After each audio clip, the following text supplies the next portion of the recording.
Alright, so we'll continue with some practice with adding rational expressions, or in this case subtracting. So once again we need a common denominator, and this one's a little bit easier. They both have an n squared, but if you were adding, let's say, like 1/5 plus 1/2, the common denominator you would get by just multiplying those two together would be 10. So we want those to both be 10n squared, and we can do that here by multiplying by 2, and we can do that here by multiplying by 5. So this whole thing will become 2 times 5n is 10n. 2 times 5n squared is 10n squared. Over here, 5m times, this is 5m times 5, although that's hard to read. That's going to be 25m, and the bottom will again be 10n squared. Now we have a common denominator, so now we can put everything over 10n squared, and we'll get 10n plus 25m. Do those have a common factor? They do. Okay, both of these have 5 going into them, but only 5. There's no variable that they share in common. So if we divide this by 5, we would get 2n, and if we divide this by 5, we would get 5m. And the bottom is still 10n squared. What could cancel here? Well, 5 goes into itself once, and it goes into that 2 times. So our final answer should be this. It should be 2n plus 5m over, that's going to be a 2n squared. So 2n plus 5m over 2n squared, and actually everything was right except for the fact that there's a minus right here, so there should be a minus right here. So that's a minus. Everything else stays the same though. That's why they have a minus right there. Alright, number 13. This, again, we need to find a common denominator. So first of all, let's start by factoring. It's always easier to find a common denominator when things are factored. So this could factor, we could pull out a 3. So we have a squared plus a minus 2.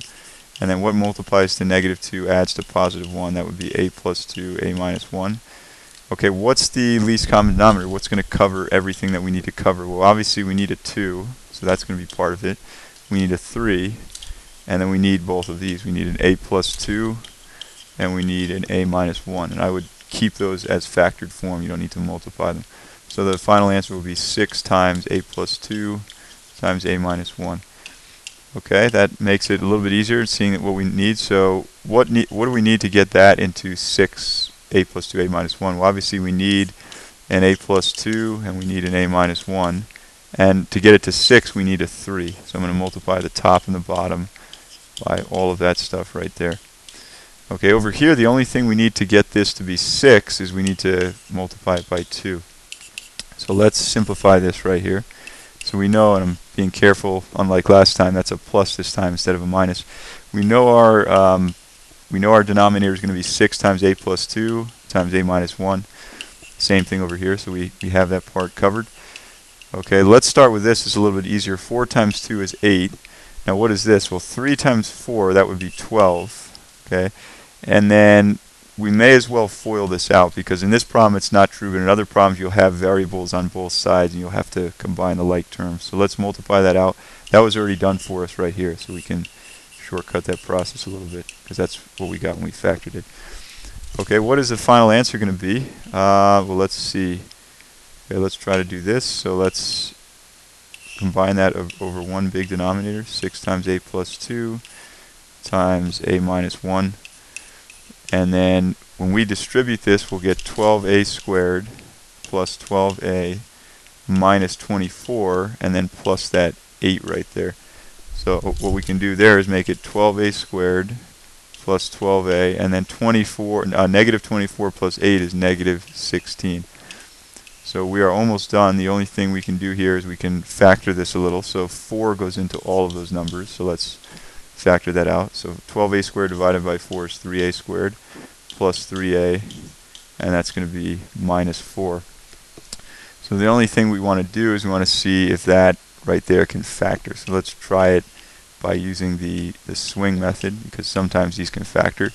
So if we swing that over, we would do it over here, we'd have a squared plus 3a minus 12. What multiplies to negative 12 and adds to 3? And the answer is nothing, so this actually doesn't factor. So the only thing we can do is we can cancel the 4 and the 6. 4 goes into itself twice, and it goes into that 3 times. So our final answer should look like this. 2 times, and I just want to see, did they distribute that or not, because sometimes they do. Yeah, they did distribute the 2. So 2 gets distributed to each of these. So 2 times 3a squared is 6a squared plus 6a minus 8. And the bottom is just 3 times this. And I'm not sure if they distributed that or not. No, they didn't.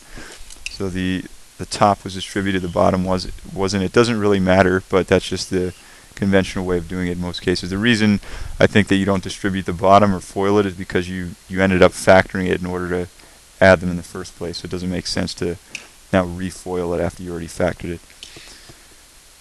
Okay, a couple more of these. So 14 is one like we were doing, and then 15 is like a combination of the last two types of problems. So this one is missing a 2p plus 3. So we will multiply by 2p plus 3. This one is missing a p minus 4. It's missing the other denominator, so we'll multiply by that. So now we know our common denominator is going to be 2p plus 3 times p minus 4. And then we have 2p plus 3 again times p minus 4. This right here, 2p times this, when it gets distributed, 2p times 2p is 4p squared. 2p times 3 is 6p. Over here, 4p times p is 4p squared. And 4p times, that's a minus 4, would be minus 16p. Okay, now the only thing I want to point out is if this right here, if this had been a minus, if that were a subtraction, you would have to distribute the minus to both of these. So that means that negative 16p would become plus 16p. It's not a minus, but I just wanted to point that out because you may from time to time see a problem like that. Okay, now let's combine these into one denominator. So 4p squared plus 4p squared would be 8p squared. 6p plus negative 16p would be minus 10p. And there is nothing that we can really do there. I mean, we could factor out, I guess, a 2p. If we did that, we would be left with, let's just see if we get something to cancel here. That would be 4p minus 5, but no, that doesn't really help us because nothing on the bottom will cancel. So if you can't get something to cancel, then there's no real reason to factor it. And so you can see in their answer, they just kept it 8p squared minus 10p. Okay, number 15, we have a complex fraction. We have like 4 fractions here and then a bigger fifth fraction. So here's the best way to do this. Just combine the top, then combine the bottom, and then at the end you can use copy.flop. So let's start with this. So here's this big fraction bar. The common denominator of 9 and 2 is 18, just 9 times 2. So this one needs to get multiplied by 2 and that one by 9. So that's going to be 2v minus 9u. So 2v minus 9u, and that's all over now 18. So there's our first fraction. Okay, the bottom common denominator will be 9, so that one stays the same. This one can get multiplied by 3, so that's going to be 3v plus 4 over 9. 3v plus 4 over 9. Now we can copy the top and make a dot for multiplication and then flip the bottom to its reciprocal. And that's really all we can do there. There's no real way to simplify that, so let's just multiply this out. So 9 distributed to both of those would be 18v minus 81u. And then 18 distributed to both of these would be 54v. Okay, actually, you know what? We shouldn't have done that. I shouldn't have done that. We should have canceled the 9 right here. 9 goes into itself once, and it goes into that twice. That makes this a lot easier. We could have caught that on the next step anyway, but it's faster to just do it right there. So 1 times the top is 2v minus 9u, and then the bottom 2 times 3v is 6v, and 2 times 4 is 8, and that is the simplified version. Let's just check to see that we got it, and we did. Okay, these ones are slightly more complicated, but still the same idea. So the top already has a common denominator, so that makes it easy for us. These are both x squared, so 4 plus y squared over x squared. That's going to be the top. Okay, the bottom is going to need a common denominator of 10, 5 times 2. So that gets multiplied by 2, and the other is get multiplied by 5. So we're going to have 2 times 2 is 4, minus 5 times x, so minus 5x. And that's all going over 10. Now let's copy the top, and we will make a dot for multiplication, and we will flip the bottom so it looks like this now. Okay, is there anything here that we are able to cancel? It doesn't look like there is. Nothing really factors here, so no, there's nothing that we can cancel. So our final answer is going to be 10 distributed to each of those, so 40 plus 10y squared. And the bottom is going to be 4x squared minus 5x cubed, because that's what we get when we distribute the bottom. Okay, this number 17, we need, again, to find a common denominator. This is slightly more involved, so a minus 2 is missing the other part, it's missing an a plus 1 that's coming from here. We need to multiply the top and bottom by a plus 1. This one is missing an a minus 2, so we'll multiply top and bottom by that. So here's our big fraction bar. So 25 times a plus 1 is 25a. Oops, I'm going to use a different color here just so we don't get confused with the... So our common denominator is going to be a plus 1 times a minus 2. That's right here. Okay, and then 25 times a plus 1, that's coming from right here, is 25a plus 25. And then this is important, we have a minus right here. So minus, I'm going to put this other thing in parentheses here, minus, when we multiply this out right here, we FOIL it. So that's going to be ab, and we have b times negative 2 is negative 2b. Negative 1 times a is negative a, and then negative 1 times negative 2 is positive 2. Okay, the reason that I put that in parentheses, we're subtracting that entire thing. So when I remove the parentheses, that negative is just going to get distributed to all of these. So that was a ab, now it's a minus ab. That was a minus 2b, that's a plus. That becomes a plus. And the last thing was a plus 2. Because we distributed it, it's now a minus 2. Okay, so that is the top part. And there's only one other thing we can do. 25 minus 2 is 23, and then we also have 25a plus a. So let's simplify that just a little bit. So the top is going to still have this denominator, a plus 1 times a minus 2. Okay, and then we have 25a plus a is 26a, so that takes care of this one and this one. 25 minus 2 is 23, and then we have minus ab plus 2b. And sometimes, as you can see, these get kind of messy. I mean, there's not a whole lot that we can simplify. There's still 4 terms, but there's no requirement that it be neat, just that it be combined as much as possible. Okay, the bottom is kind of nice because we already have a common denominator of a plus 1. So we just need to combine these. There's a plus there, so b minus 1 plus 25 would be plus 24. So that becomes b plus 24 over a plus 1. Okay, now we'll copy, the green one has already been copied, we'll make a dot, and then we'll flip this one so it's reciprocal. So a plus 1 over b plus 24, and we can actually cancel this, so our final answer is going to be this whole thing over a minus 2 times b plus 24. So let's verify that we got that right there, and that is what we got. The only difference is they actually multiplied out a plus 1 times b, a minus 2 times b plus 24. That's why you're seeing this thing on the bottom. But it doesn't really matter. It's not essential that you multiply it. It's a little bit inconsistent. Sometimes they do, sometimes they don't.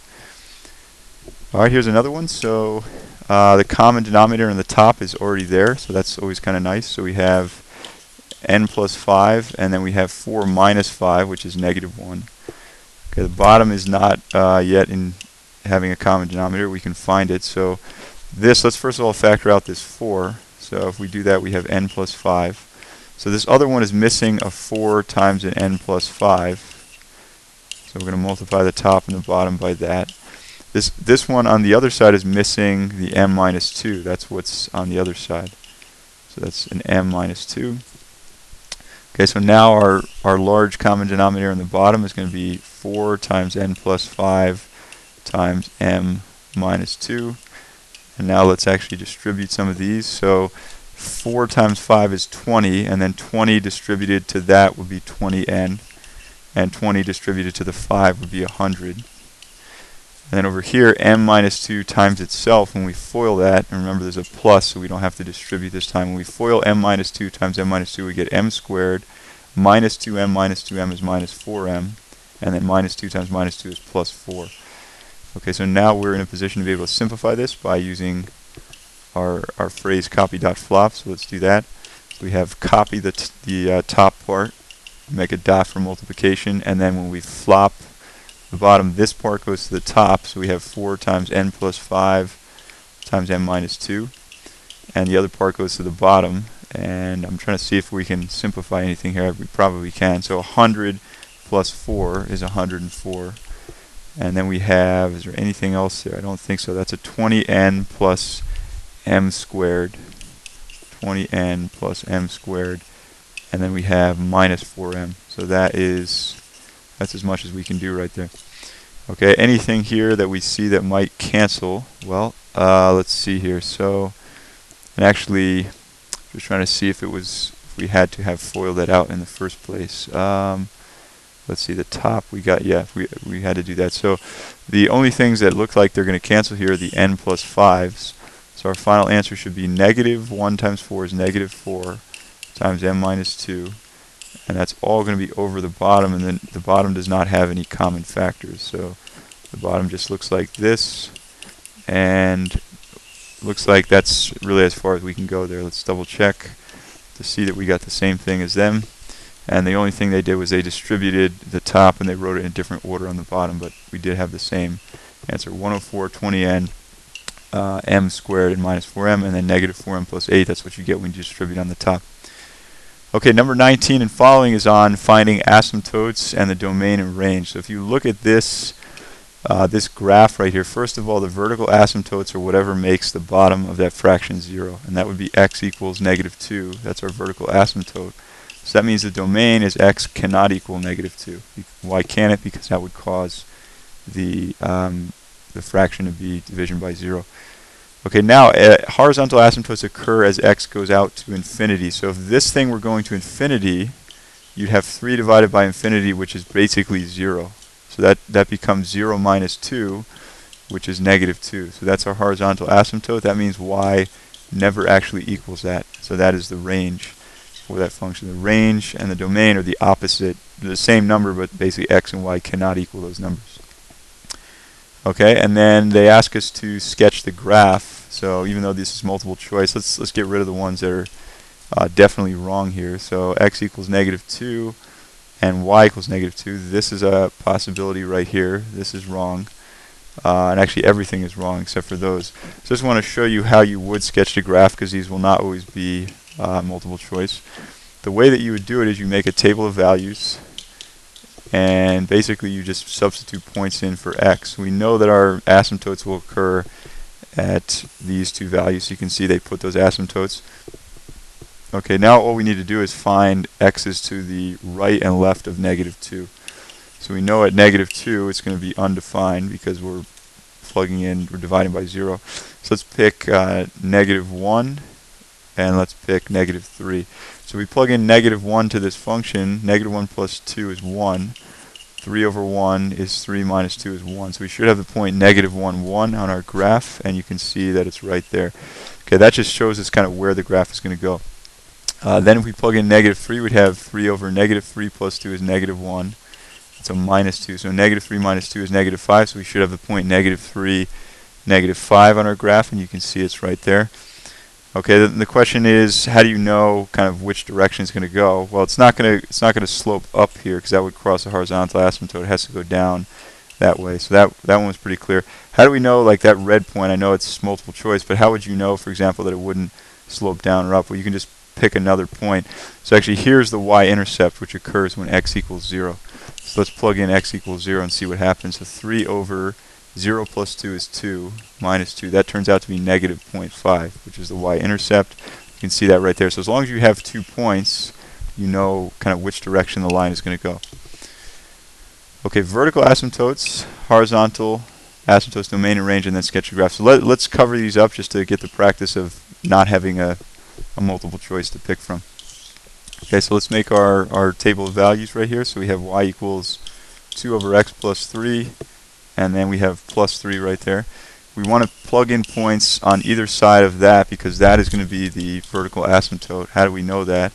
Because negative 3 is what makes this thing right here 0. Okay, that means the domain is x cannot be negative 3. The horizontal asymptote is going to be whatever, as this part goes to 0, because you're plugging in infinity for x, so that is approaching 0. 0 plus 3 is equal to 3. Okay, so that means our range is y cannot equal, that should be a positive 3 right there. Okay, so now let's get our graph kind of in a position to write this graph. So we know there's going to be an asymptote where x equals negative 3. So that's the key thing, is we're going to have 2 regions, one on to the left of that asymptote, one to the right. We also know that y equals 3 is going to be a horizontal asymptote. So those are your first steps. Graph the asymptotes, and then the other thing would be helpful to find any x and y intercepts. So the y-intercept occurs when x equals 0, so let's plug in 0 right here. So if we plug in 0 right here, 2 over 0 plus 3 is 2 over 3 plus 3. That's 3 and 2/3, so about 3.7 roughly it rounds to. So 0, 3.7 is maybe about right there. I'm going to use a different color so this will show up a little bit better. So that blue point is, okay. Now let's just get, we need one more point to the right of that asymptote so we can see which direction it's going to go. So let's just pick -1. And I realize this table of values is out of order. That's okay. So 2 over -1 plus 3 is 2. Again, we're plugging it into this function. 2 over 2 is 1. And then let's just see, we did this. 2 over 2 is 1 plus 3 equals 4. So -1, 4 is another point on that graph, which is right here. So now we know that the only way it can go is up, because there's no way to have it respect those asymptotes otherwise. Okay, now we need a point to the left of -3, so let's just pick -4. So if we plug in -4, 2 over -4 plus 3 is -1, and then we have plus 3. That's -2 plus 3, which is 1. So -4, 1 puts us right here. And let's just get one more point in between -3 and -4. That way we can tell which direction it's going to go. So if we plug in -3.5, we get -0.5 plus 3. That's going to equal, when you calculate it out, -1. So that puts us about right here. And now we know which direction it's going to go. So that blue line is what it should look like, that graph. Alright, in the next video we'll do some other examples with slightly more complicated looking functions.